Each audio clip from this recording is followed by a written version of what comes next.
Auzubillahi minasyaitonirrajim. Bismillahirrahmanirrahim. Assalamualaikum warahmatullahi wabarakatuh.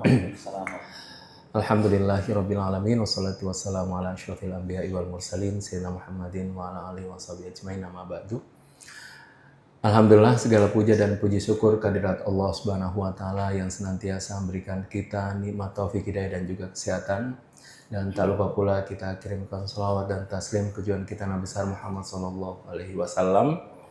Terima kasih banyak Bapak Ibu sekalian yang sudah hadir di pagi hari ini. Baru ketemu Mbak Dian yang selama ini ketemu di medsos. Saya di sini ada Bapak Darwis yang baru ketemu di Bandung kemarin, tidak sempat tapi ketemunya di sini. Juga Bapak sekalian, terima kasih banyak sudah datang. Ya betul sekali, karena akhir tahun. Sebenarnya hari ini ada materi lain, cuma tidak tahu kemarin, tahu-tahu teringat akhir tahun. Akhirnya file ini yang keluar. Ini file lama, file lama, dan karena akhir tahun ya saya membicarakan lagi. Ini sudah lama banget membicarakan ini. Waktu itu kami di Pejaten bicara ini, diulang dan ya momennya ya, momen selalu akhir tahun. Makanya di akhir tahun ini saya mencoba untuk kita berdiskusi melalui tema ini tentang banyak hal sebenarnya, bukan cuma waktu dan perjalanan, tetapi hal-hal yang terkait dengan waktu dan perjalanan. Nah, ini tiga hal yang saling terkoneksi ya. Jadi kalau saya berjalan, otomatis itu akan menghasilkan waktu. Jadi secara teori, ini Bapak lihat ada orang yang sedang mendayung. Ya, jadi dia sebenarnya setiap dia mendayung itu ada gerak, ada perpindahan, otomatis di situ ada waktu ya. Jadi kalau saya menarik garis dari titik saya berangkat ke titik akhir, itu akan terlihat garis, dan ini bisa diukur ya melalui rentetan waktu. Bisa diukur, bisa diamati. Nah, yang di sini ada subjek, misalnya saya sebagai pejalan, ada subjek dan kemudian ada titik akhir ya, titik akhir dari perjalanan. Dan yang menarik bahwa ketika kita masuk dalam terma sufi tentang waktu, mungkin kita mesti agak berjarak dengan waktu yang selama ini kita pahami. Seperti itu. Kenapa? Karena waktu dalam tradisi sufi itu tidak seperti saya, ini repot banget, mengambil titik garis yang ini. Kan, titik garis yang seperti ini. Tetapi bentuknya seperti ini.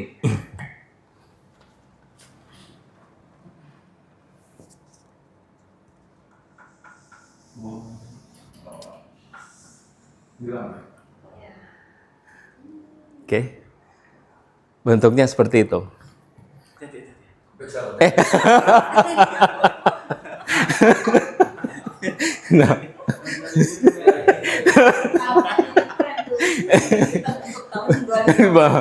Nah, bentuknya tidak seperti ini, tapi yang di bawah. Pernah tidak menggaris sesuatu tapi di kolam renang? Ya, di air. Itu tidak akan pernah ada titiknya, jejaknya. Yang datang, tiba, yang tiba pergi. Kan? Jadi kalau saya berangkat kan ada yang akan datang kan? Saya akan masuk ke titik ini misalnya. Tapi pas di sini, sirna. Ya kan? Jadi saya berjalan begini, tiba tapi sekaligus sirna. Jadi setiap dari kita berada dalam waktu. Dan masing-masing orang itu ada perjalanan waktunya. Kita tidak punya ruang waktu yang sama. Yang sama itu adalah bumi mengelilingi matahari. Itu yang sama. Sehingga dari situ kita mengukur waktu. Di situ kita ukur, oh ulang tahun, oh jam segini. Itu semua berdasarkan peredaran bumi mengelilingi matahari. Berdasarkan itu kita menghitung semuanya. Tapi tiap-tiap dari kita seperti itu tadi. Seperti yang setiap saya lukis dia sirna. Setiap saya tarik garis, dia otomatis sirna. Bahwa Sufi selalu ingin mencoba tidak berada di dalam ruang waktu yang kita pikirkan selama ini yang diatur oleh jam. Atur oleh jam. Kita bangun jam begini dan seterusnya. Karena itu adalah waktu yang sama yang berlaku untuk semua orang. Tapi setiap dari kita punya waktunya sendiri. Apa waktunya itu? Ya kita berada dalam waktu tadi. Yang masa lalu, apa yang akan datang belum tiba, apa yang tiba telah sirna. Jadi kita tidak pernah berada di satu titik yang pasti, yang absolut. Kalau saya mengatakan saya tiba di Salam jam 9, kapan saya mengatakan jam 9? Apakah saya melangkah kaki? Tidak ada yang pernah tahu persis tepatnya jam 9-nya. Kan? Itu semua berdasarkan hitungan-hitungan rekan-rekan kita tentang kapan persisnya kita tiba. Nah, dan untuk apa kita membicarakan ini? Untuk sampai kepada satu pemahaman bahwa tugas kita adalah melampaui ruang dan waktu tadi. Untuk apa? Agar tidak terjebak kepada masa lalu, juga tidak akan terjebak kepada masa depan. Masa depan belum tiba, masa lalu telah sirna, dan apa yang tiba sekarang ini sirna. Saya tidak pernah benar-benar berada di waktu yang kita pahami bersama. Oke? Dan itu konsekuensinya cukup besar sih. Ya. Apa? Karena nanti yang namanya memori, yang namanya mungkin dosa segala macamnya hilang semua kan? Belum. Belum sampai sana ya? Belum. Belum. Pelan ya? Pelan-pelan.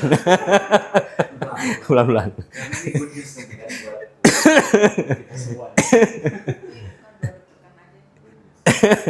Oke. Nah, mungkin contoh yang bisa kita ngerti juga kalau kita bercermin di air yang mengalir itu, kita tidak pernah melihat wajah kita sebenarnya karena selalu terbawa oleh alirannya. terbawa oleh alirannya, atau kita tidak pernah melangkah di air sungai dan waktu yang sama kan, karena ininya berubah terus. Jadi apa yang ingin dibicarakan di sini bahwa kita selalu terjebak kepada materi, bahwa hitungan yang kita anggap sebagai ruang waktu itu sebenarnya hitungan yang pada realitas materi. Nah, sementara kita punya dimensi ruh. Ruh yang sebenarnya dia adalah melampaui dimensi materi. Kita lanjut dulu, belum menjawab. Nah, ini satu perumpamaan yang indah ya, yang kita anggap kereta yang terus berputar secara abadi. Dia hanya berhenti sebentar, kemudian setiap orang naik, di satu gerbong kita bertemu orang, kemudian dia mungkin turun di gerbong lain, saya turun di gerbong lain, dan ini seperti menjelaskan bahwa setiap orang itu punya perjalanannya sendiri. Dia bisa memilih, saya mau naik di stasiun mana, turun di stasiun mana. Kemudian di gerbong dia bisa pilih mau duduk dengan siapa, dan seterusnya. Dan ya makanya kita seperti ini sebenarnya. Melintas dari satu fase ke fase yang lain. Dari satu stasiun ke stasiun yang lain. Biasanya kecemasan datang karena kita tidak memahami bahwa ini adalah sesuatu yang senantiasa berlangsung dan tanpa henti. Senantiasa berlangsung dan tidak pernah berhenti.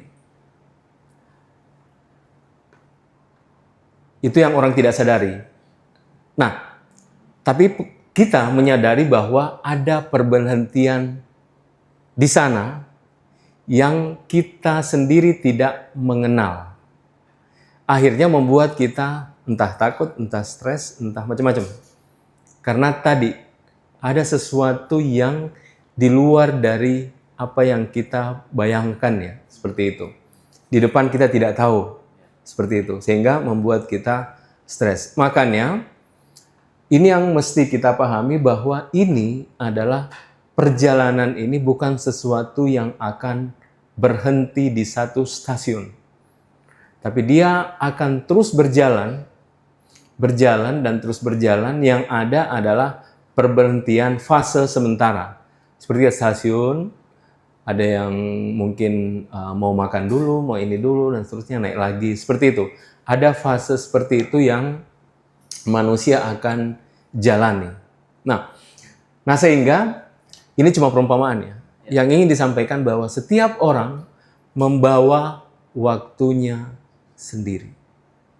Dia bersama waktunya sendiri. Jadi waktu yang kita sebut jam ini sebenarnya untuk kesepakatan keseharian kita, untuk agar keseharian kita lebih mudah. Oke, kerja itu jam 8, pulang itu jam 4. Itu kesepakatan bersama. Untuk mengatur ritme kehidupan kita untuk lebih mudah diatur ya. Nah, tapi kita harus menyadari setiap kita punya perjalanan masing-masing. Ada waktunya sendiri-sendiri. Dia bisa memilih seperti apa stasiun mana dia naik dan stasiun mana dia akan turun. Dan kalau dia pahami ini sebagai satu bentuk perjalanan, makanya yang perlu dia siapkan adalah dari fase ke fase. Apa yang mesti dia bawa sehingga perjalanan itu akan menyertai dirinya. Apalagi pernah kita bahas dalam perjalanan sufi, keretanya adalah saya juga jalannya, saya juga penumpangnya. Kalau di luar, kalau kereta seperti ini, saya, kereta, stasiun akan tiba terpisah. Jadi mulai kereta, jalannya, saya, semuanya terpisah. Perjalanan rohani semuanya menyatu. Saya penumpangnya, saya juga jalannya, di saya juga tujuannya. Makanya saya bersama waktu. Saya membersamai waktu. Dan setiap orang beda-beda. Jalannya saya, apa jalannya? Jiwa. Siapa yang berjalan? Aku. Apa tujuannya? Sampai ke Tuhan. Dan semua ada di dalam. Bukan sesuatu yang ada di luar. Satu ada di luar. Jadi yang di luar ini adalah tempat kita memberi makna di setiap fase perjalanan seperti ini. Oh, nanti ke sini naik kelas lagi, ada ujian lagi, terus seperti itu. Itu fase-fase di mana dia mesti memaknai setiap apa yang akan dia lewati. Karena dialah penumpangnya, keretanya juga dia, jalannya juga dia, tujuannya juga ada di dalam dirinya. Bukan sesuatu yang terpisah. Oke, lanjut. Nah, jadi ini sudah kita bahas. Apa itu waktu? Waktu tidak bisa kita gambarkan kecuali ada gerak. Kalau tidak ada gerak, tidak bisa kita menggambarkan waktu.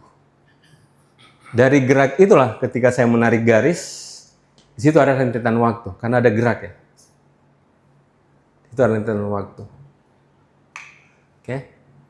Tapi ini waktu yang kita umum pahami bersama. Tapi waktu dalam makna sufi, nah itu kita masuk ke syair sufinya. Oke, kita masuk dulu. Di sini kita masuk tentang dua istilah, zaman dan waktu. Kalau waktu sudah kita pahami bahwa dia ada gerak ya. Kalau tidak ada gerak, kita sulit memahami waktu. Jadi kalau saya berjalan dari satu titik ke titik lain, saya bisa, oh dari sini ke situ misalnya 5 menit. Iya, kan? Karena ada gerak, bisa kita menarik itu satu rentetan waktu, entah dia mau naik apa, di situ kita bisa ukur waktunya ketika ada gerak, seperti itu. Kalau tidak bergerak, nggak ada waktu ya. Misalnya saya diam aja gini. Nah, kita akan menghitung perputaran itu. Makanya yang kita hitung adalah yang kita sebut waktu lebih banyak kepada gerak. Gerak apa? Gerak bumi mengelilingi matahari. Makanya dalam tadi sufi, diam itu adalah gerak. Karena bukan lagi soal jarak ya. Bukan lagi soal berapa yang kita hitung. Makanya kalau kita masuk Aristoteles mendefinisikan berpikir, apa itu berpikir? Berpikir adalah gerak, ya gerak dari ketidaktahuan menuju sesuatu yang kita ketahui. Berarti gerak atau itu nanti terbagi dalam beberapa definisi lagi ya? Iya. Diam itu juga bagian dari gerak. Iya. Oke. Ini belum dijawab. Nah, oh ya. Nah, Dan waktu dan zaman. apa? Maksudnya diam itu gerak. Saya kayak tadi berdiri, terus tiba-tiba gatel, berarti ada waktu lain ya? Yang tadi belum gatel, sekarang gatel. Apa tadi belum pegel, sekarang pegel. Ya padahal diam aja. Diam aja. Nah, Berarti udah jamnya pegel. Nah, makanya gerak itu sangat bergantung apa yang kita hitung. Apakah subjek ke objeknya atau objek ke subjeknya. Oke. Misalnya yang saya hitung adalah menggaruk kepala. Nah, ini pasti ada waktunya sendiri. Karena yang saya hitung objeknya garuk kepala. Tapi kalau yang saya hitung bumi mengelilingi matahari itu lain lagi. Jadi itu biasanya hitungan-hitungan antara subjek dan objek. Karena dari situ akan menghasilkan gerak. Oke? Kayaknya jadinya saya yang tadi, pertama, dengan saya yang pegel itu Beda, Yang betul. tadi itu maksudnya, Betul. Dan yang tadi itu udah ganti jadinya. yang Betul. gatel. Iya, Atau yang pegel itu. iya. Kenapa beda? Nggak tahu. Nah, kenapa beda? Karena entah itu yang kita ukur adalah mengelilingi ya, atau yang kita hitung adalah penciptaan yang tiada henti. Oke? Iya. Khalqin jadid. Nanti kita masuk ke situ. Apa? Nggak abadi yang tadi udah ganti. Iya, kita tidak pernah, kalau tadi ya, kalau waktu sufi, kita tidak pernah ada di mana kita benar-benar berhenti kepada satu titik. Ya, paham sekarang. Ya kan? Kita tidak akan pernah berhenti pada satu titik. Yang kita sebut diam itu yang begini. Tapi apakah ini benar-benar diam? Gitu kan? Bawah yang tumbuh. Iya.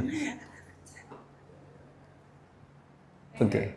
Nah, jadi zaman itu lain lagi. Zaman itu adalah ketika menghitung dari awal sampai berakhirnya. Jadi waktu itu per periodiknya, zaman itu kumpulannya dari awal sampai akhir. Ya.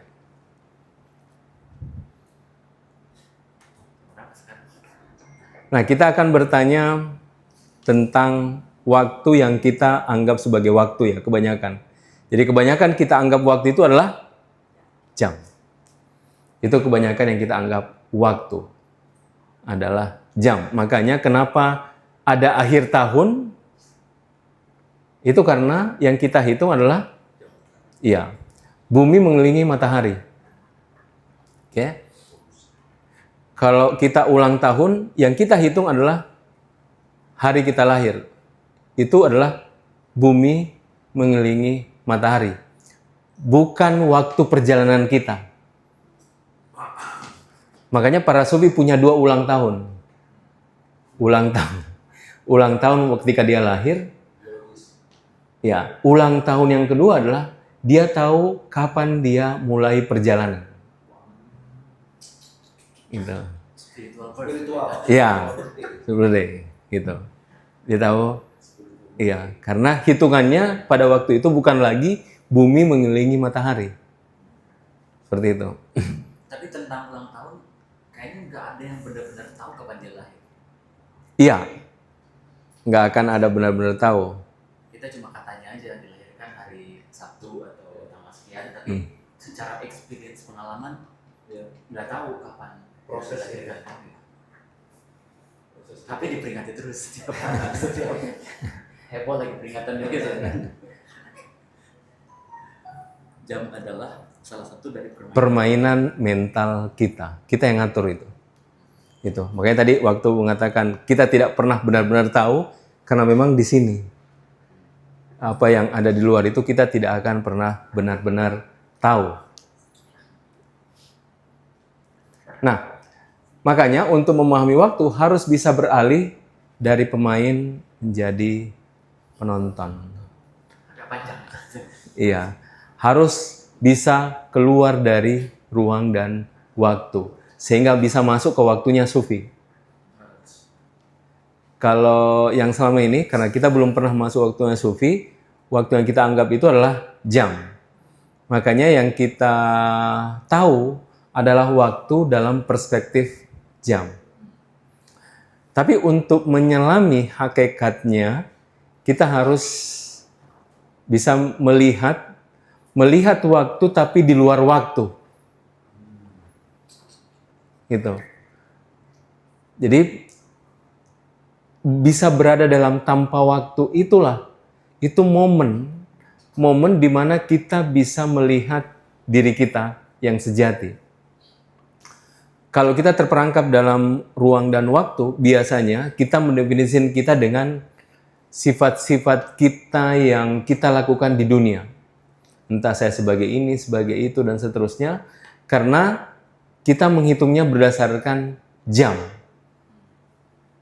Tapi kalau kita bisa berada melampaui itu semua, saya berada pada momen tanpa waktu.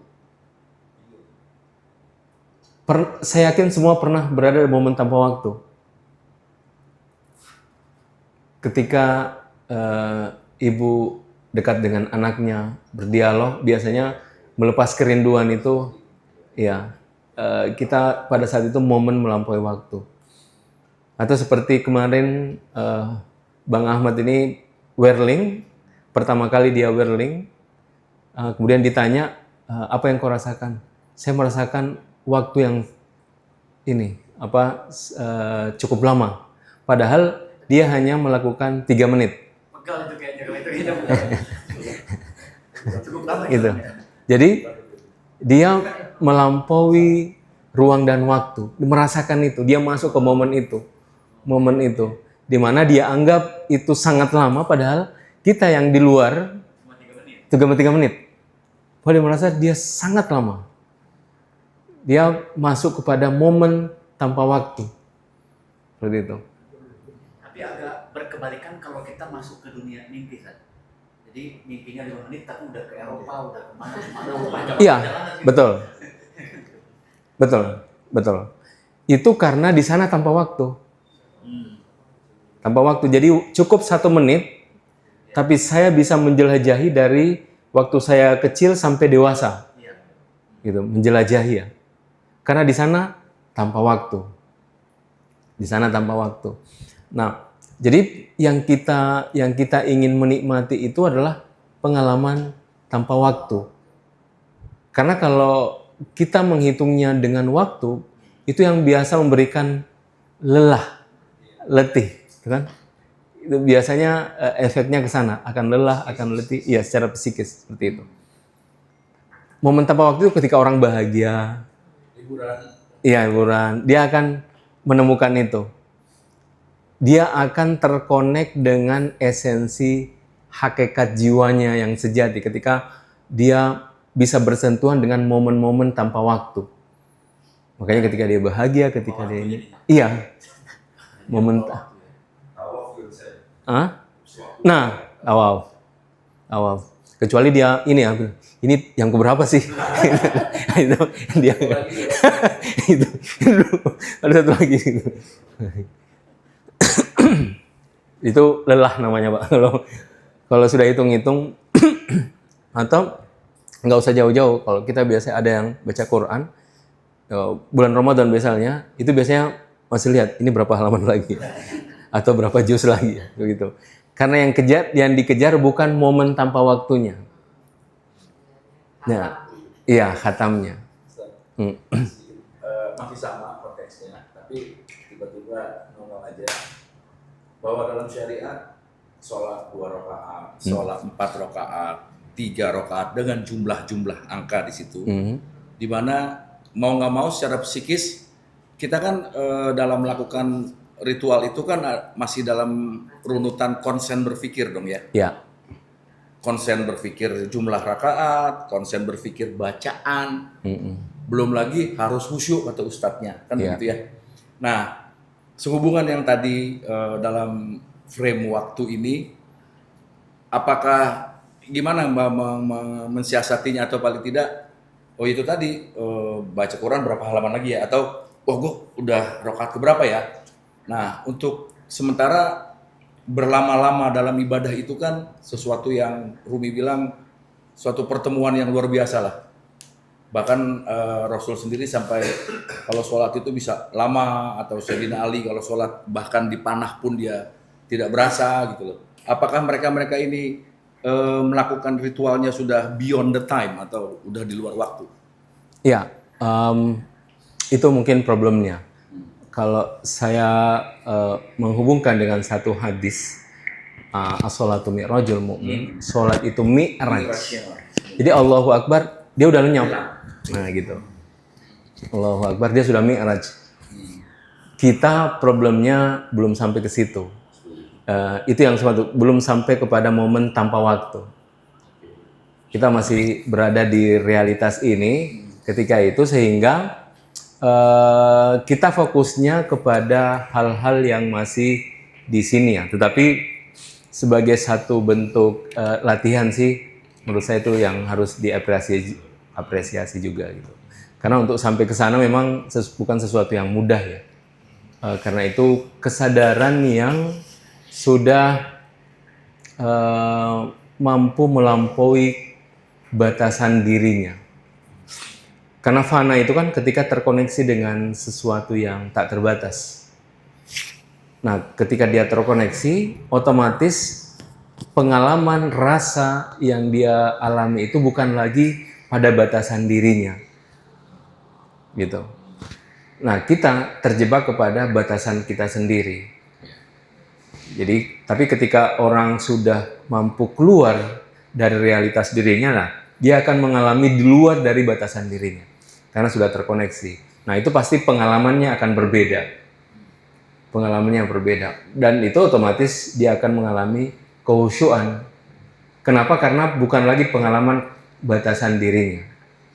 Itu udah keluar dari waktu itu sendiri ya? Iya. Seperti itu. Iya. Kalau saya baru, mungkin pertanyaannya sangat basic. Kan kalau dibilang tadi pengertian umum bahwa esensi yang kita bisa lihat dari waktu adalah adanya gerak, ya kan? Lalu kemudian saya bertanya, apakah ada momen tanpa ada waktu? Apakah dibilang kita melakukan sesuatu di luar dimensi waktu?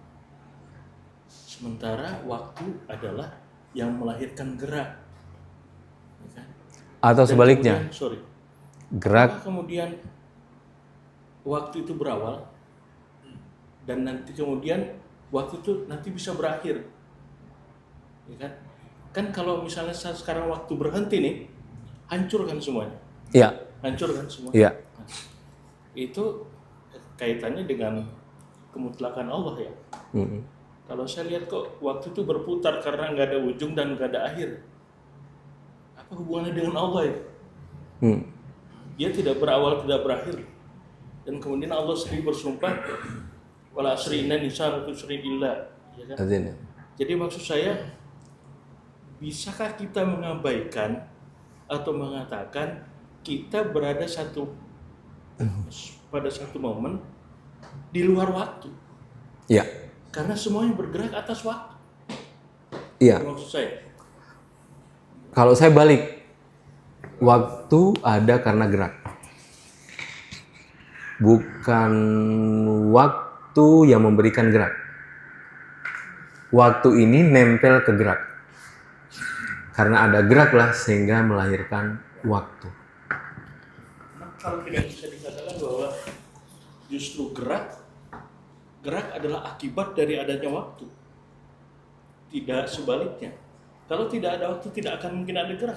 Karena saya mendefinisikan gerak itu fenomena alam materi. Di alam batin karena dia bukan materi, tidak ada lagi gerak. Sehingga salah satu sifat dari materi ini adalah gerak. Di alam sana, karena tidak ada lagi materi, tidak ada lagi fenomena gerak. Ruh bukan fenomena materi. Ruh kita bukan fenomena materi. Ruh kita fenomena immateri. Sehingga ruang waktu konsekuensi dari alam materi. Seperti itu. Sehingga adalah hadis yang mengatakan satu hadis ini 1000-10.000 tahun di sana. Itu untuk menggambarkan bahwa di sana sudah bukan lagi ruang dan waktu. Seperti itu. Nah, sehingga ada pengalaman itu. Jadi pengalaman tanpa waktu itu bukan di sini. Tapi jiwa saya terkoneksi dengan alam batin. Gitu. Sehingga di sanalah saya mengalami itu. Makanya cari contoh dengan alam mimpi. Nah, alam mimpi itu kita sedang di barzah. Barzah. Karena di barzah itulah saya melampaui dimensi-dimensi materi. Nah, sehingga bisa bertemu dengan yang sudah meninggal, saya bisa melihat diri saya dari kecil sampai dewasa dan seterusnya. Iya, kayak gitu. Dan ketika misalnya melewati mimpi, lalu masuk ke tidur pulas, sama sekali nggak ada gerak, materi dan segalanya hilang. Lalu masuk ke yang itu mungkin benar-benar tidak ada aku yang menjalani yang tanpa waktu itu. Iya. Deep sleep itu, Iya. nggak ada momen apapun di sana, hilang. Iya. Mimpi, bentuk, gambar segala macam jadi. Itu apakah di sana masih ada kehidupan dalam arti waktu itu atau? Makanya saya justru nanya balik, kalau para sufi deep sleep-nya itu justru belajar.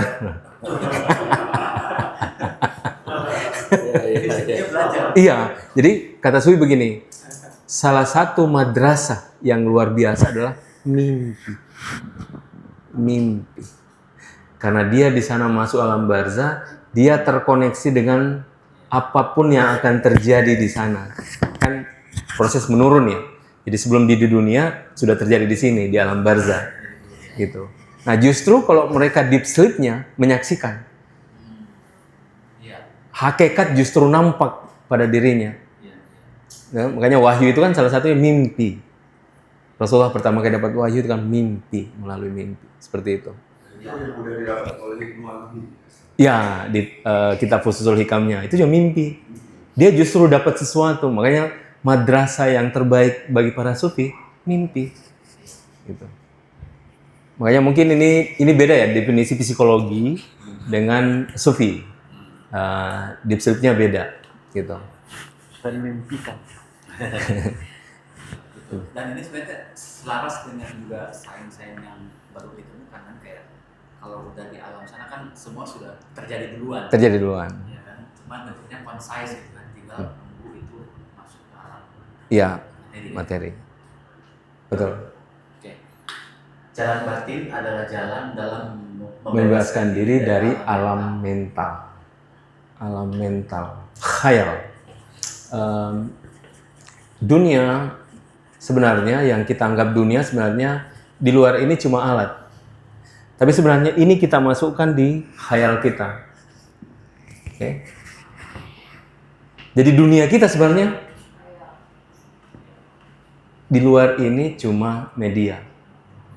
Kenapa saya terus minta pisang goreng? Karena kebetulan dia menjadi dunia saya. Dia menjadi dunia saya. Gitu. Dan setiap orang pasti punya pengalaman sendiri-sendiri ya. Apa yang dia masukkan ke dalam dunia, di dalam mentalnya. Gitu. Dan inilah sebenarnya yang menjebak kita. Kan? Makanya kalau psikolog sekarang mengatakan itu semua pikiran, ya betul, karena yang kita anggap di dunia luar ini adalah itu yang kemudian kita masukkan ke dalam, dan ini menjadi dunia kita. Dunia kita. Akhirnya kita terjebak dengan dunia kita sendiri. kan itu yang maksudnya cinta dunia. Ya, yang di sini. Ini di luar ini cuma media aja. Media. Nah, justru kan di sini saya mencari di luar, gitu kan. Berdasarkan ini dulu. Oh, karena ada pisang goreng sini saya cari. Saya tanya Bu Rita, aduh nggak ada pisang gorengnya. Akhirnya dia kecewa kan. Saya kok Bu Rita baunya pisang goreng kayak gitu. Karena dunia itu sudah saya masukkan ke dalam benak saya. Ini ya yang kita maksud dengan dunia. Nah, jalan batin adalah membebaskan khayal kita dari seluruh perangkap-perangkap ini. Dari seluruh perangkap-perangkap yang kita penjara, yang kita buat sendiri. Nah, kalau kita bisa bebaskan, berarti alam mental kita bebas dari dunia itu, khayal kita. Seperti itu. Kemarilah agar kita saling tahu kadar masing-masing, hingga kita tak perlu saling memandang. Ini satu fenomena di mana persepsi kita sudah tidak lagi beranjak dari sesuatu yang kita saksikan yang ada di luar. Jadi di sana kalau di dunia ini kan kita bertemu harus saling memperkenalkan ya. Saya begini, dia juga oh saya begini, saya kerja ini sini. Di sana semuanya akan nampak. Makanya agar kita saling tahu kadar masing-masing hingga kita tak perlu saling memandang. Semuanya nampak dengan sendirinya. Jadi ini satu pengalaman bagaimana kita keluar dari persepsi yang kita pahami sendiri atau yang ada di dalam pikiran kita sendiri. Biasanya kalau kita di dunia, kita semua menilai sesuai dengan persepsi kita masing-masing, dan itu tanda bahwa kita terjebak dalam ruang mental yang kita bangun sendiri. Nah, di sana kita tidak perlu lagi dimensi mental, kita tak perlu lagi khayal, semuanya akan nampak dengan sendirinya. Makanya di sana tidak perlu bahasa, jadi ibu tidak perlu belajar bahasa Arab di sini untuk tahu bahasa di sana, kan? Gitu. Semuanya akan nampak dengan sendirinya. Bahasa yang ada bahasa itu bahasa hakikat, ya bahasa hati, bahasa hakikat, seperti itu.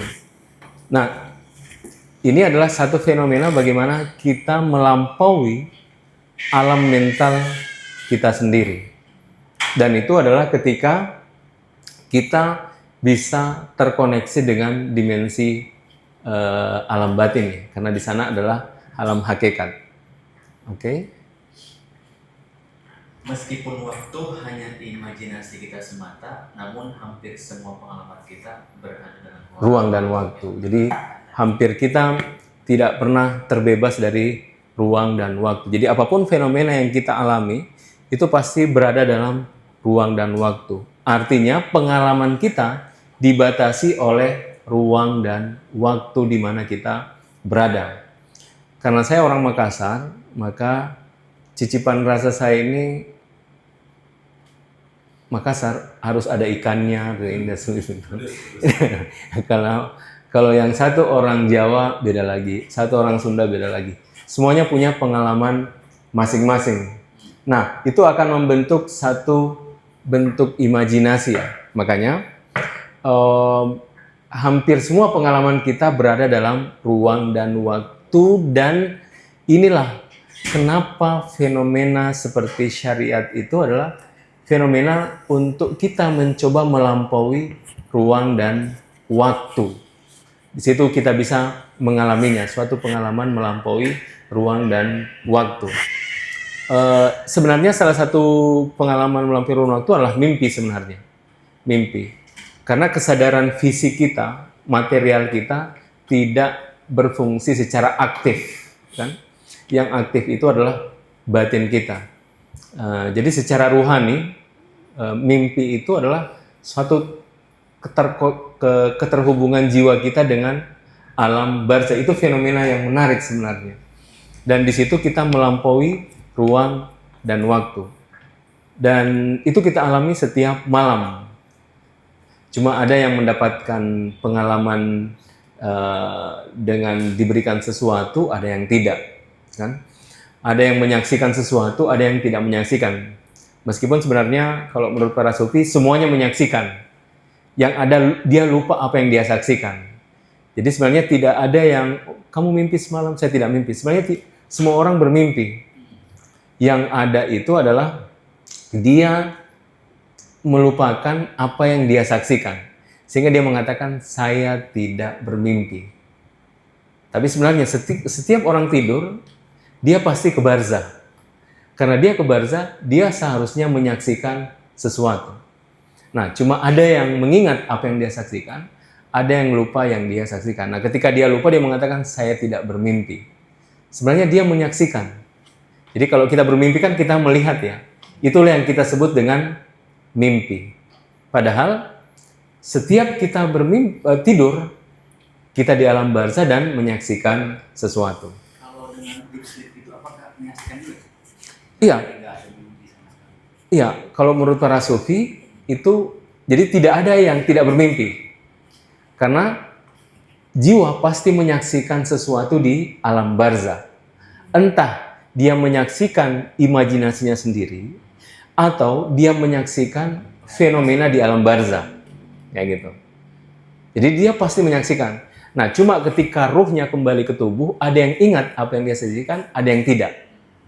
Nah, yang ingat itu kita sebut bermimpi, karena dia melihat dan mengingat. Nah, yang tidak mengingat itu dia sebut tidak bermimpi, padahal dia menyaksikan.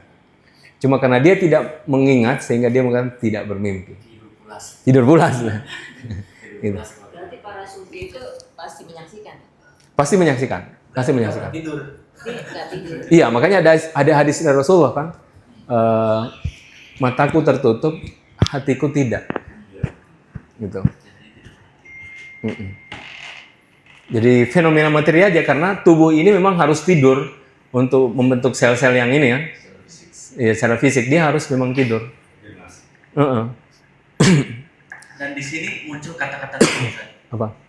ruang yang dimaksud di sini apa? Maksudnya kenapa waktu selalu dihubungkan dengan ruang? Itu tadi apa? Ketika saya bergerak ini bisa tidak tanpa ruang, nggak bisa kan? Makanya itu selalu pasangan, ruang dan waktu. Begitu. Ini sebenarnya orang sains lebih ahli. Orang sains. Ya. Pengalaman sejati adalah suatu pengalaman melampaui ruang dan waktu, yakni pengalaman atas Eksistensi. Kayak gitu.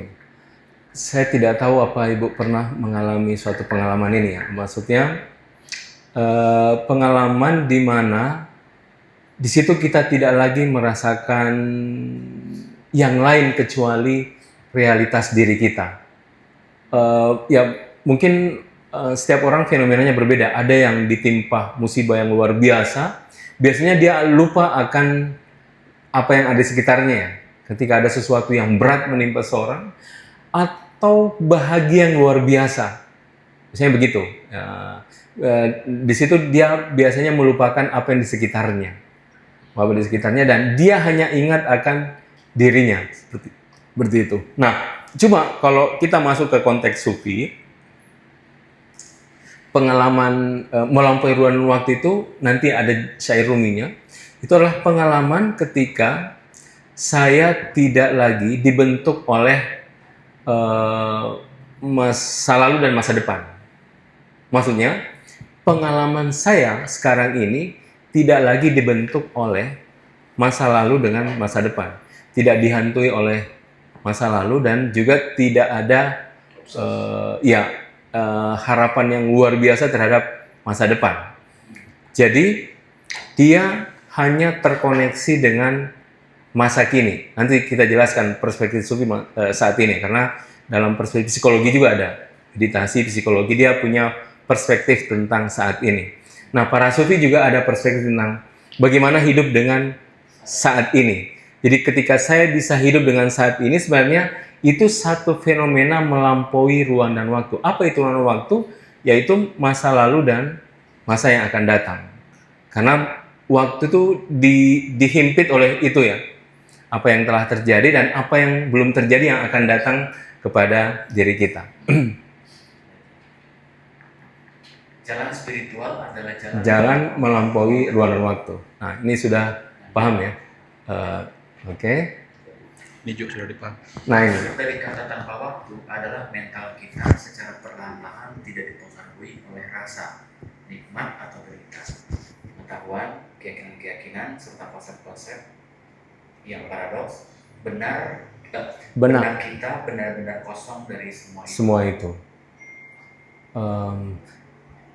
Kalau Bapak Ibu pernah meditasi, mungkin pernah mengalami ini. Kita tidak peduli dengan apa yang ada ya di sekitarnya, dan bahkan konsep-konsep pengetahuan, kita hanya fokus kepada realitas diri kita. Makanya maksud dari mengosongkan, biasanya kalau meditasi itu diarahkan untuk tidak bermain-main dengan imajinasinya. Karena kalau kita diam, biasanya yang bermain kan imajinasi kita ya. Datang kadang ke kantor, kadang ke mall, kan? Macam-macam. Dia akan datang silih berganti. Nah, ketika itu tidak lagi datang, saya benar-benar fokus kepada satu. Itu biasanya di situ kita akan mengalami pengalaman tanpa waktu. Makanya di sini apa yang kita rasakan itu tidak lagi dipengaruhi oleh pengalaman kita sebelumnya. Di situ kita akan mengalami satu bentuk kebaruan dari dalam diri kita sendiri. Bukan kebaruan yang dari luar ya. Kalau kebaruan yang dari luar itu masih dipengaruhi. Tapi hal yang baru tapi dari dalam jiwa kita. Jadi entah itu berzikir, meditasi dan seterusnya, pengalaman-pengalaman itu biasanya datang menghampiri, yaitu pengalaman tanpa waktu yang maksudnya tidak dipengaruhi oleh apapun, kosong dari semua itu, yang ada hanya satu. Nah, kalau para sufi, satunya itu adalah Tuhan, itu bersama Tuhan maksudnya. The art of knowing is knowing what to ignore. Seni mengetahui adalah Mengetahui apa yang dia nafikan. Yang dinafikan. Nafikan. Dia tahu apa yang jiwanya butuhkan. Jadi selain jiwa, dia akan menafikan semuanya. Hanya kebutuhan jiwa yang dia penuhi. Karena ini akan membantu dia dalam perjalanan. Jadi tidak perlu kita tahu semuanya sebenarnya. kan? Dan tidak ada satu orang pun yang tahu semuanya. Iya, kecuali AI, kan? Itu kan itu yang tertentu ya. Gitu. Kalau di sini ngomongnya kecuali Tuhan, Zat. Iya. Gitu ya. Kecuali Tuhan. Oke. Nah, Sufi itu anak waktu, wahai kawan. Tak ada kata esok dalam syarat suluk. Jadi anak waktu, ada bapak waktu. Kita anak waktu dulu. Anak waktu itu adalah ketika dia bersama dirinya. Itu anak waktu. Jadi pejalan itu anak waktu, wahai kawan, kata Rumi. Sufi itu anak waktu, wahai kawan. Dia hanya bersama Tuhan. Jadi masa sekarang, masa depan, masa lalu, itu semuanya ilahi. Itu semuanya ilahi. Jadi dia ada di waktu, tapi semuanya ilahi. Nah itu Sufi. Makanya Sufi itu anak waktu, hai kawan. Tak ada kata esok di jalan ini, dalam syarat suluk. Nah ada bapak waktu. Bapak waktu itu ketika dia sudah di luar itu semua. Di luar guanan waktu. Nah itu disebut bapak waktu. Biasanya seorang mursyid disebut bapak waktu. Yang baru-baru pejalan disebut anak waktu. Makanya ada waktu, ada bapak waktu. Nah, Sufi itu anak waktu, wahai kawan. Dia bersama ilahi masa sekarangnya, masa kadang-kadangnya, dan masa lalunya. Nah, ketika dia mengalami fana, nah dia menjadi bapak waktu. Karena dia melampaui ruang dan waktu. Nenek waktu enggak? Pantai waktu. Kalau perjalanan itu gimana tuh? Perjalanan, kalau kita kan masih berjalan. Iya. Ininya seperti apa tuh, Ustaz? Kalau anak waktu kan tadi ketika dia bersama dirinya. ya bersama Tuhannya. Itu sufi kan? Iya. Nah kalau kita sebagai pejalan nih, Nah. seperti apa? Kita kalau pejalan itu berarti jatuhnya murid. Ya. Ya. Ya. Murid. Nah murid ini dia salah satu yang wajib dia kerjakan itu adalah bukan soal apa ya. Semua akan mengalami itu, pengalaman melampaui ruang dan waktu, tetapi yang dia kerjakan itu adalah yang disebut dengan adab. Ada ST ya. Itu adab. Adab. Jadi adab inilah yang akan menuntun dia bersama Tuhan. Jadi setiap momen dia harus beradab. Saat Itu murid. penjual teh. Setiap momen dia harus beradab. Apapun itu. Makanya syariat semua ada doanya. Untuk apa? Sebenarnya konteksnya adab. Duduk itu ada adabnya, berdiri ada adabnya, pakai baju ada adabnya, masuk kamar mandi ada adabnya, keluar itu karena apa? Agar kita masuk dalam kategori beradab. Makanya tasawuf itu tidak lain tahalluk bi ahlakillah, ta'addub bi adabillah. Beradab dengan adab ilahi, berakhlak dengan akhlak ilahi. Itu adalah sufi ya, tasawuf. Makanya murid tugasnya itu dulu, beradab dulu. Beradab dulu. Apa? Humor sufi kan humornya beradab. Iya betul. Humornya pun humor adab. Yang tertegas ini. Itu. Aku cuma bercanda itu. Kamar mandi beradab tapi dengan manusia tidak beradab itu. Iya. Alhamdulillah dengan tidak beradab naik haji dia. Kan berakhir kebaruan itu. Nah, Hasilnya kemanakah masa lalu itu. Karena di balik pandangan ini ada alam yang tak terbatas.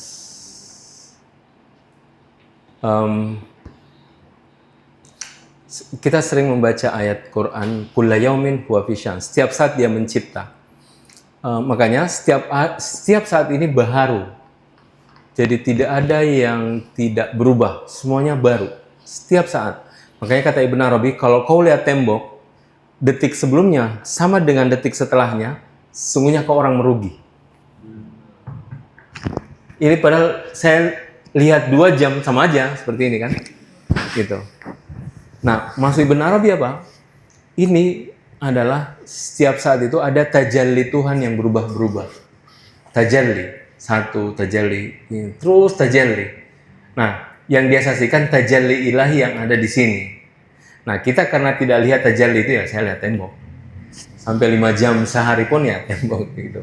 Karena tidak melihat tajallinya. Jadi maksud Ibn Arabi, ada tajalli Tuhan yang berubah-ubah. Nah, karena tajalli Tuhan berubah-ubah, ini sebenarnya hakikat kita berubah-ubah. Sensitif ya. Makanya kalau di bidang kedokteran kan sudah terbukti ya.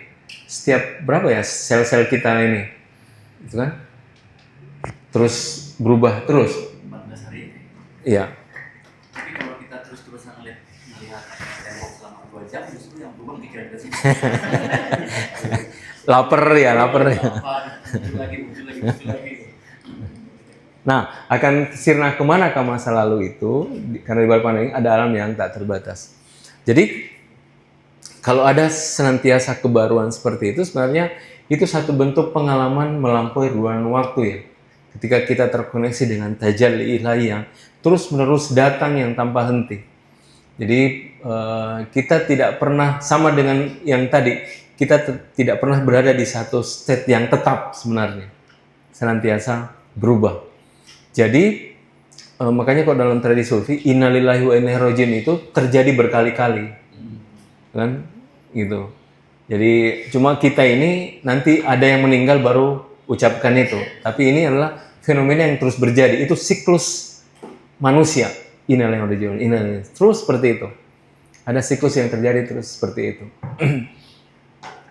Apakah itu artinya juga kalau pikiran kita muncul pergi itu datang dari alam tak terbatas juga? Kan ada yang namanya pikiran kan datang dan pergi, muncul datang, yang kan nggak pernah ada pikiran yang sama, selalu ada pergantian. Nah, pergantian ini dasar dari dia muncul itu datang, apakah sama juga dari alam yang tak terbatas ini? Itu beda. Tadi mana yang bisa mana? Nah, itu kata Rumi dia siklus seperti begini. Nah, di bawah ini ada pengalaman. Jadi ada pengalaman. Ada pengalaman, ada konsep, ada pengetahuan, doktrin, macam-macam di bawah sini. Ya, dogma. Nah, ini kadang dia naik ke atas ini. Jadi ketika dia naik ke atas, kita melihatnya. Kita melihat, oh saya sedang di mall misalnya. Di peristiwa-peristiwa di sini, yang jutaan peristiwa pengalaman, pengetahuan, konsep, nah ini kadang naik sesekali. Ketika dia naik kita lihat, ketika dia naik kita lihat, ketika dia naik kita lihat. Nah, kalau yang dari luar itu tidak dari sini, dari hati, masuk ke sini sehingga kita saksikan. Dia sesuatu yang dari luar. Nah, kita itu biasanya pengalamannya semua yang pernah kita alami, yang tertanam di bawah sadar sini. Nah, ketika dia naik sekali, itu kita lihat. Nah, kata Rumi, ini harus dikunci biar nggak naik. Iya, kuncinya dengan zikir. Kalau perspektif Rumi. Jadi, kalau nggak dikunci, dia akan naik terus. Dan itu yang membuat kita lelah, karena ya ke mall lagi, ya ke ini lagi, ke kantor lagi, ke teman lagi, ke macam-macam. Silih berganti, turun, ada naik lagi satu, kita lihat dia turun lagi, naik lagi yang baru, terus seperti itu. Gitu. Nah, itulah yang bawa peristiwa masa lalu kan. Seperti itu. Teorinya seperti itu kata Rumi.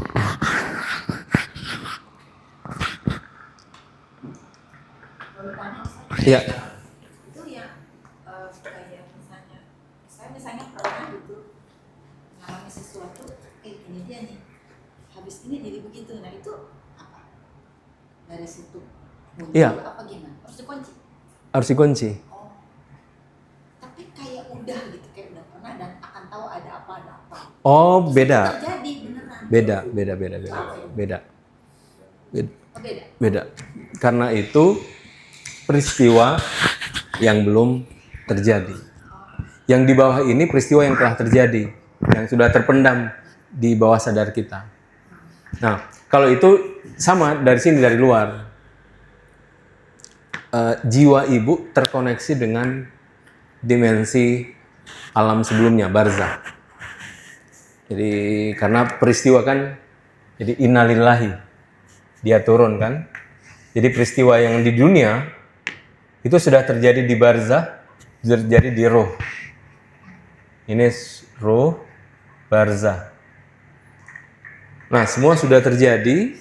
Nah, makanya ketika jiwa saya terkoneksi masuk ke dalam sini, saya akan menyaksikan peristiwa yang belum terjadi karena belum turun.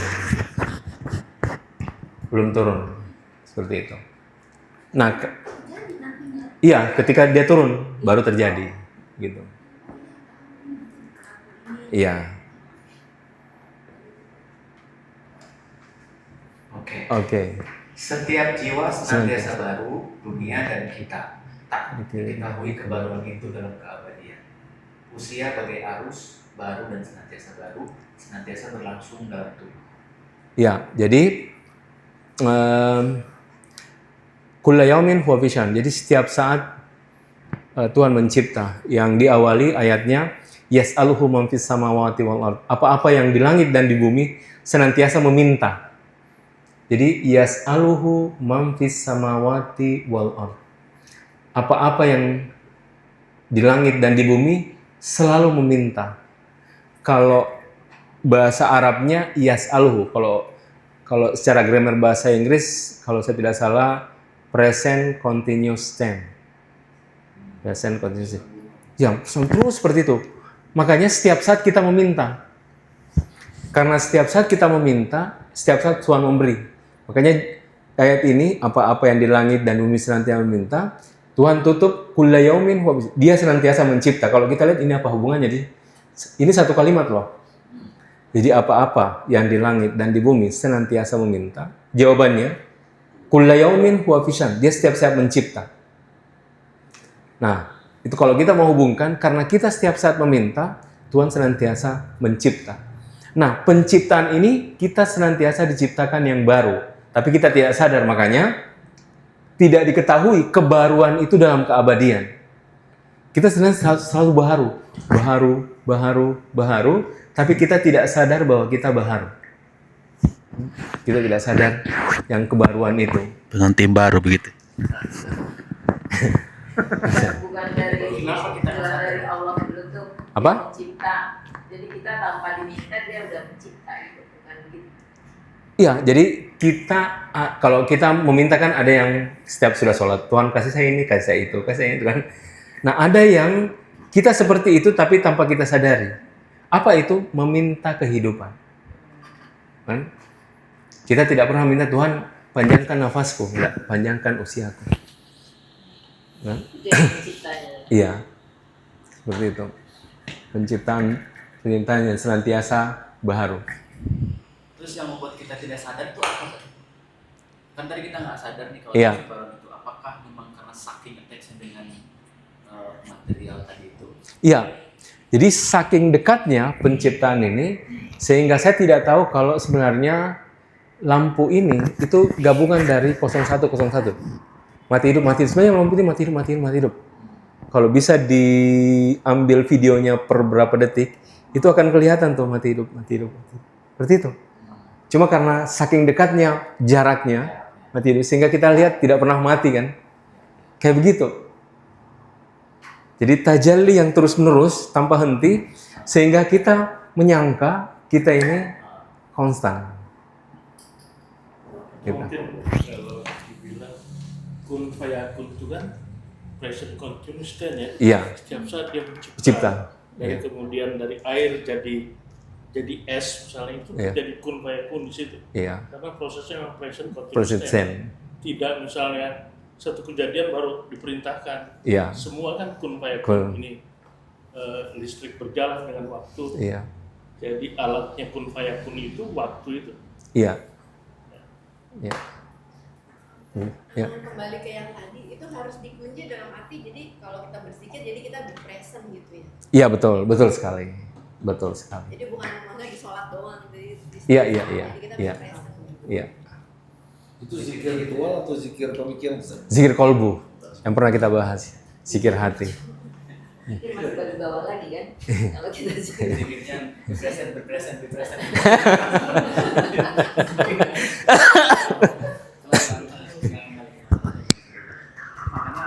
istilah do not invite the future, do not drag the past. Gitu. Jangan terlalu ke masa depan atau ke masa lalu. Kan ribet nanti urusannya ya. Sebenarnya dalam konteks sholat,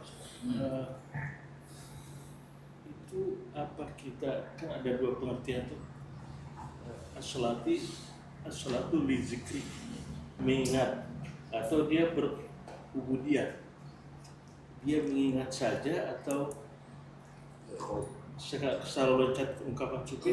Sebenarnya baca-bacaan itu tidak perlu. Kalau kita udah tense itu mungkin sudah ya udah gitu. Bahkan saya pernah ketemu misalnya Rocky Gerung ya, kawan saya. Kalau kamu sholat itu sebenarnya kamu ini Islam apa bukan? Ya saya pokoknya dekat sama Tuhan tanpa kata-kata. Dia bilang begitu. Jadi sebenarnya nggak perlu itu kata-katamu. Iya.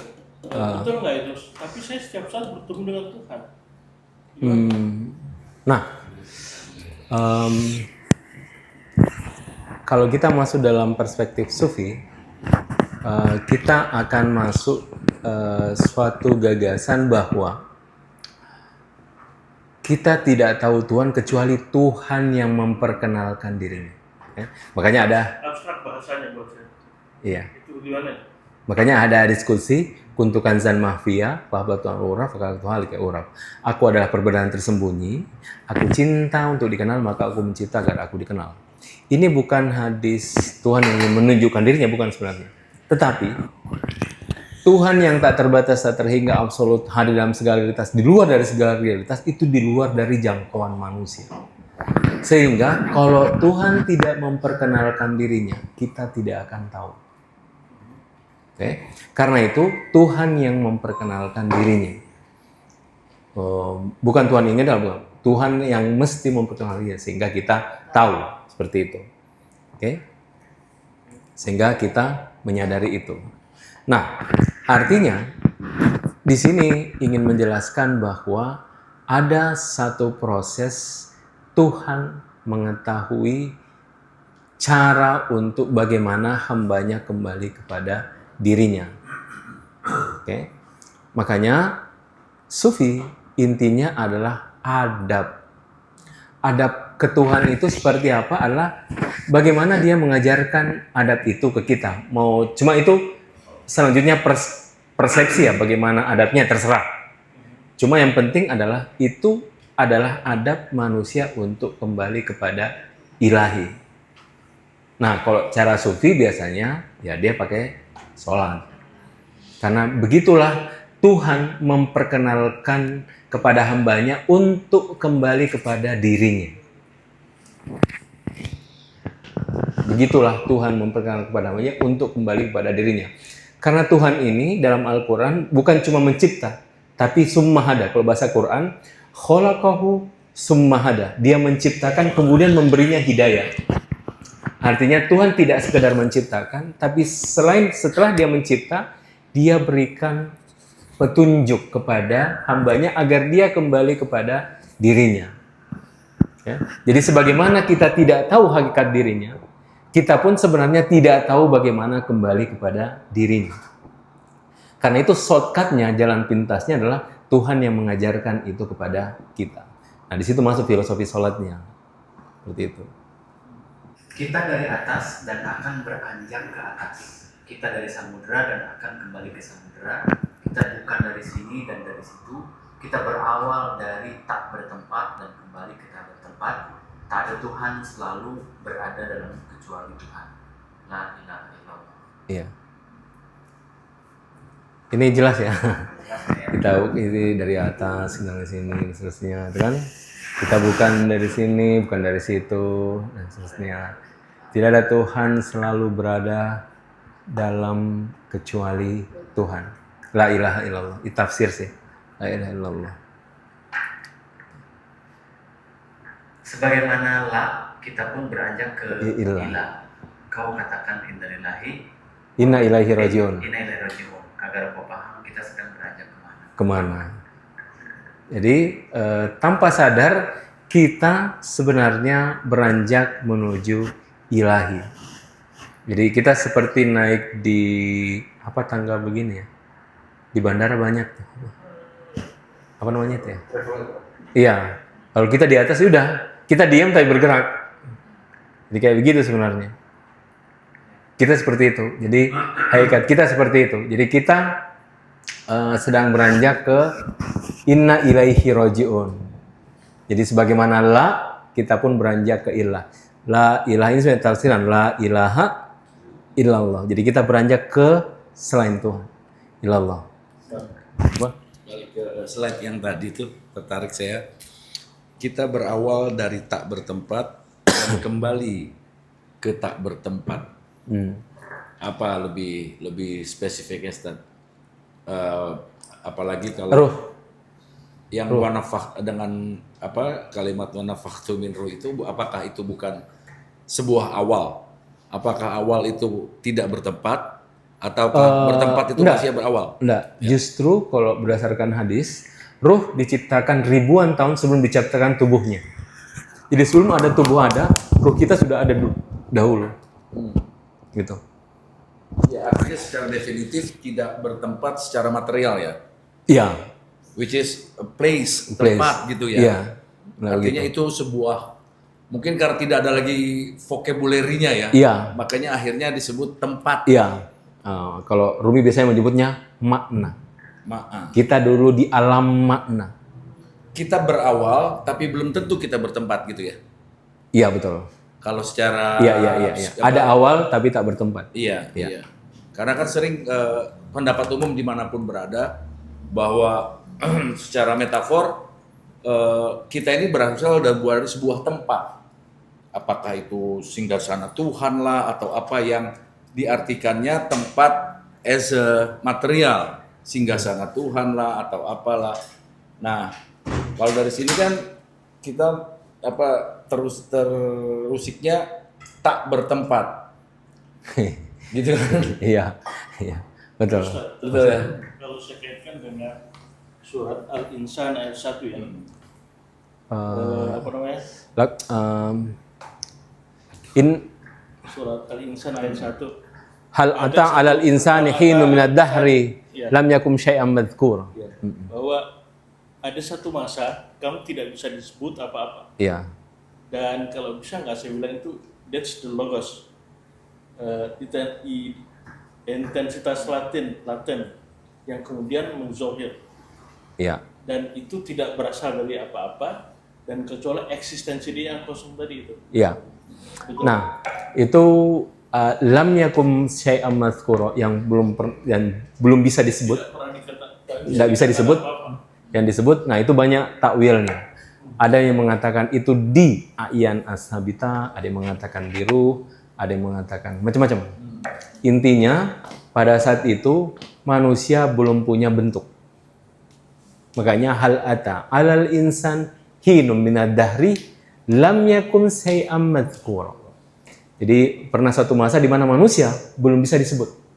Nggak ada bentuknya. Belum ada bentuknya, tetapi dia sudah ada. Nah, saya lebih terima takwilnya para sufi. Dia ada di ilmu Tuhan. Yang tadi Bapak bilang logos. Nah, saya nafsir logos itu ilmu Tuhan di ayan ashabita. Gitu. Itu artinya memang dia sudah ada secara batin, Ya. tapi belum menzohir. Ya. Dan kemudian kita tidak bisa mengatakan apa-apa tentang itu. Iya, betul. Tapi itu setahu saya, ini tafsir saya, itu bukan hanya manusia. Semua belum ada. Semua belum ada. Ya. Kalau kita kaitkan dengan kapan awalnya waktu, kapan awalnya ruang, kan Stephen Hawking bilang itu soal momentum kuantumik saja dan Ya. kemudian tiba-tiba datang begitu, betul. Ya. Iya. Konfirmasi saja. Betul. Setuju saya. Setuju bahwa kalau kita bicara ilmu Tuhan ya semuanya ada di sana. Kayak gitu. Ini penegasan bahwa semuanya, segala sesuatu ini sebelum sesuatu terjadi dan sebelum sesuatu diciptakan sudah ada di ilmu Tuhan. Kayak gitu. Makanya lam syai'am madzkur, dia belum bisa disebut. Padahal kalau secara ilmu yang namanya tidak ada, tidak ada. Iya betul. Tidak ada, tidak ada.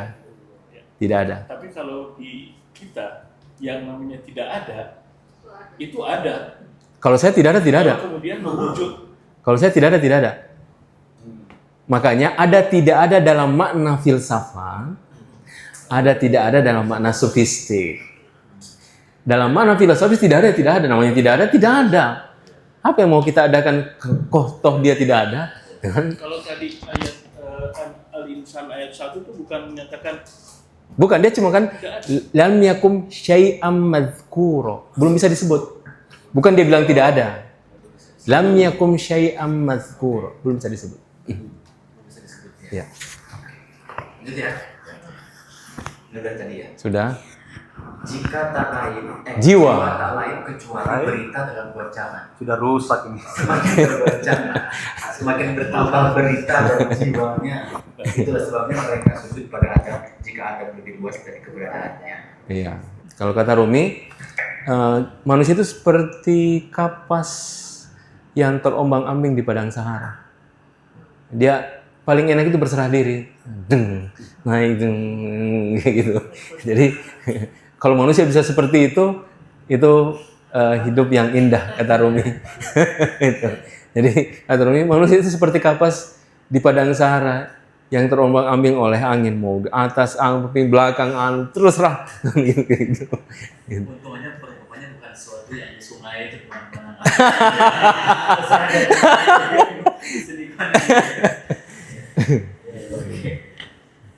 Terus, Nah, wal asri, innal insana lafi khusr. Ya, kenapa Tuhan bersumpah demi waktu? Harusnya Tuhan bersumpah atas dirinya dong. dia mengikat dirinya pada waktu. Iya, kenapa? Ternyata waktu itu adalah salah satu nama Tuhan. Ad-Dahr. Jadi Ad-Dahr itu adalah nama Tuhan. Jadi dia bersumpah atas namanya sendiri. Dimensi Tuhan juga tidak bisa. Waktu adalah dimensi. Enggak. Kalau bahasa Sufi nama. Gitu. Makanya ilal ladzina amanu wa amilus solihat. Kenapa? Iman dan amal soleh ini dia senantiasa bersama Tuhan. Jadi yang merugi itu yang tidak bersama Tuhan. Apa yang tidak bersama Tuhan? Tidak beriman dan tidak amal soleh. Maksudnya begini. Misalnya kita sekarang berbicarakan tentang Tuhan, tapi boleh jadi hati saya tidak bersama Tuhan. Kan? Saya cuma ucap-ucap saja, tapi hati saya tidak bersama Tuhan. Nah, saya merugi. Meskipun saya membicarakan Tuhan, saya termasuk orang yang merugi karena saya tidak bersama Tuhan. Hati saya tidak bersama Tuhan. Secara arti kan kita selalu bersama Tuhan. Iya. Cuma Iya. bicara atau tidak. Iya, betul. Dari Tuhan ke kita, Tuhan senantiasa bersama kita. Kita ke Tuhan yang kadang ini bersama, kadang tidak. Iya. Kadang-kadang gitu. Makanya tugas kita dua, iman, amal soleh. Iman beda dengan amal soleh. Iman itu adalah kehadiran Tuhan. Nah, kehadiran Tuhan ini seharusnya memberikan efek di dalam amal. Sehingga dia menjadi amal soleh. Kalau kehadiran ini tidak memberikan efek keluar dalam bentuk amal, dia bukan soleh, meskipun amal. Kayak gitu. Kita kerja aja. Iya. Makanya, Sedikit. Saya mau bicara soal kehendak. iya. Kehendak itu kan kehendak mutlaknya Allah. Iya. Kalau saya punya kehendak, berarti Allah tidak meliputi segala kehendak. Dan kemudian kalau ada kehendak, saya pertama itu Tuhan tidak meliputi kehendak. Saya berbuat tidak baik, harusnya kalau semua kehendak Allah, yang dihukum Allah, bukan saya. Itu gimana ya? Nah, apakah Tuhan di dalam dirinya ada keburukan? Di dalam dirinya ya. Iya. Tapi keburukan dan Enggak, saya tanya di dalam dirinya. Apakah Tuhan di dalam dirinya ada keburukan? Oke. Yang tak punya tak mungkin memberi. Tak mungkin memberi. Oke? Karena Tuhan tidak punya keburukan, Dia tidak mungkin memberikan keburukan. so dalam keburukan. Hah? Nah, keburukan itu makanya Quran menegaskan, wa ma asabaka min hasanatin famin Allah. Semua kebaikan dari Tuhan, sayyi'atin famin nafsik, keburukan dari dirimu. Itu hanya 179 ya? Ya, ayat Qurannya saya nggak tahu ayat berapa, tapi begitu teksnya. Hasanatan famin Allah, sayyi'atin famin nafsik. Nah, sehingga iradah Tuhan itu memang meliputi semuanya, dan Dia, salah satu nama Tuhan adalah Mukhtar, memilih. Dan kita juga ada nama Tuhan ikhtiar tadi, memilih. Nah, jadi kita pun punya kehendak untuk memilih seperti itu. Oke. Nah, sehingga kehendak yang menyatu dengan Tuhan adalah kehendak kebaikan. Kehendak yang buruk tidak menyatu dengan Tuhan. Quran mengatakan sayyi'atin famin nafsi, itu dari kalian. Memang Tuhan meliputi kehendaknya, tetapi keburukannya adalah dari dirimu. Karena Tuhan tidak punya keburukan. Tuhan kebaikan mutlak. Tidak ada keburukan dalam dirinya. Apa sebenarnya aku telah menetapkan diriku kasih sayang itu? Iya, iya, Kasih sayang. iya, iya. Wa ibadir rahman, ada kata rahmannya terakhir. Kalau saya kaitkan dengan ada namanya dalam itu yin and yang itu kan. Iya, Keburukan dan kebaikan itu adalah tarian yang abadi, kesempurnaan Tuhan itu sendiri. nah, Ya kan? betul. Lalu kemudian dari situ kan saya bisa ambil kesimpulan, ya semuanya kan atas desainnya dia. Nah, kalau Sufi tidak. Bagaimana? Sufi tidak. Pertama, Sufi bukan tidak menjelaskan baik buruk, tapi jamal jalal. Keagungan dan keindahan. Jadi bukan keburukan dengan kebaikan, bukan. Tapi jamal dan jalal. Karena ini kita bicara asmaul husna, nama-nama yang indah. Nama-nama yang baik. Seperti itu. Oke? Nah, jadi permainannya pada jamal dan jalal. Bukan baik dan buruk, tapi khusus pada Tuhan ya. Baik buruk itu pada pembahasannya pada manusia.